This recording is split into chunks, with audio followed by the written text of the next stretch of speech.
Safety reminder. Before working on your car, make sure to allow the radiator and the engine to cool completely before working on it. Also, when running the engine, make sure you have adequate ventilation. My new replacement radiator from Radiator.com. I'm going to install it on my Toyota 81 Corolla. I did some minor modification to it, such as using silicone rubber around this drain cot here.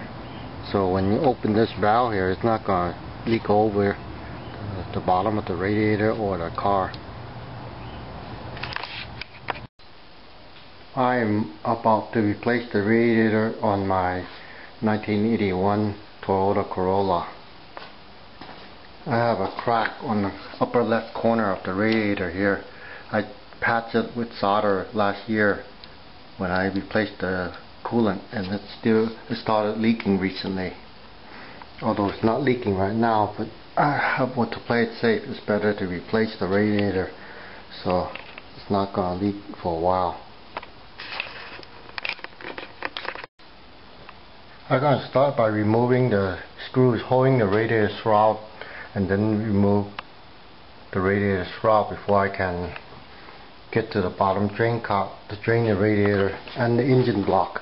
The engine block drain is way in right underneath the exhaust manifold right here. With the shroud, fan shroud removed, I'm commenced to draining the radiator right now. You have to drain it into a suitable pan. You cannot drain it into the drain by law. It's illegal. You have to recycle the antifreeze.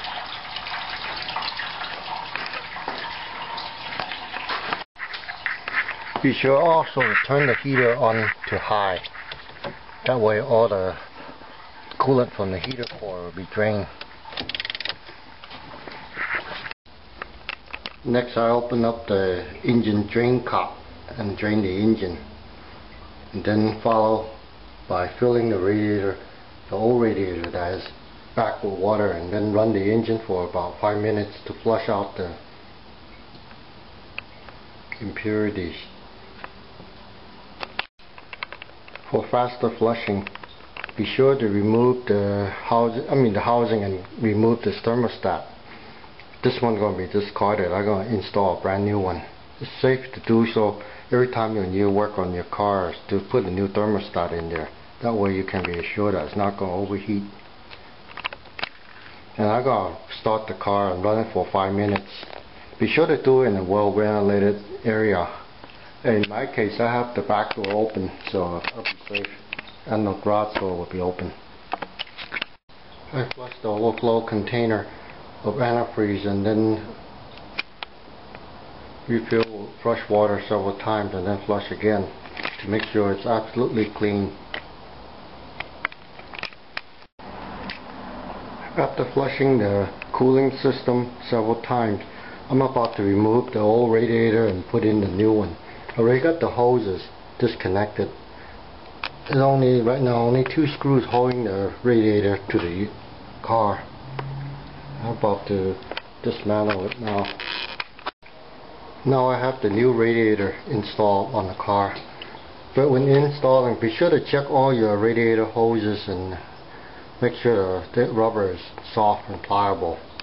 And for the lower radiator hose, be sure to install that onto the radiator before installing on the car. Otherwise it's much more difficult. I'm going to install the shroud next. I have the shroud radiator, the fan shroud mounted back on, and now I'm about to install the new thermostat with a new neoprene rubber gasket. With a neoprene rubber gasket is much better than the paper one because it doesn't actually stick to the metal. Makes it easier next time when you have to take it off again. As soon as I mount this, I'm going to start filling the radiator with new coolant, 50-50, and then run the car until the fluid gets sucked into the engine, and then I keep adding water. The capacity of this engine actually holds 2 gallons, and I'm gonna just put 1 gallon in there, and then the rest I'll just put water. Be sure to install your thermostat with the temperature sensing probe facing down. It's the part with the spring, otherwise the car will overheat. I'm finished with the installation of the radiator on my Toyota Corolla, and now I refill the radiator with 1 gallon of coolant plus half gallon of water, and about 1/3 gallon in the overflow tank there. And I'm gonna run the car until it gets to normal operating temperature. That way the air will be forced out of the system, and then when it cools down, it sucks in the water from the overflow tank into the radiator. That will fill it all the way to the top. By then I can add more water until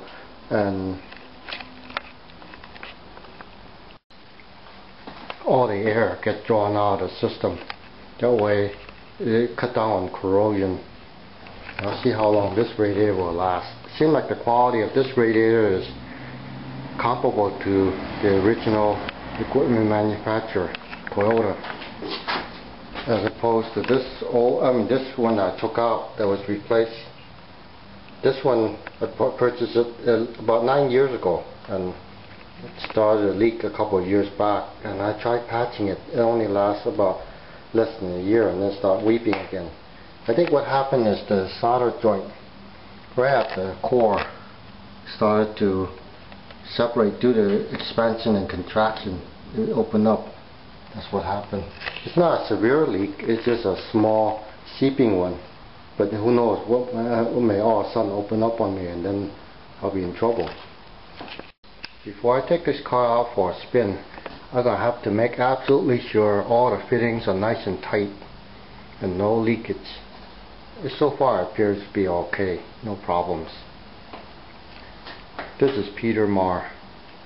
It has been a pleasure showing you how I work on my car, how to replace the radiator. Thank you for watching.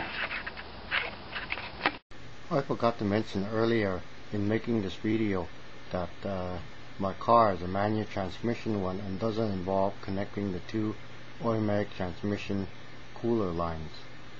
If it was an automatic one, I would have to open or remove the gravel shield underneath the car and work from underneath too to disconnect the two oil lines and reconnect it onto the new radiator. When I install that, would involve more work. Plus I would have oil dripping. When you remove the transmission line, you're bound to have oil in the lines, and I would have to have a container to catch all the extra oil. It will involve more work. Also, I would like to add that when replacing the radiator, also to use this type of hose clamp. This type works better than the original spring one that's supplied by Toyota. These hold much tighter to keep the hose from leaking. I would recommend using this type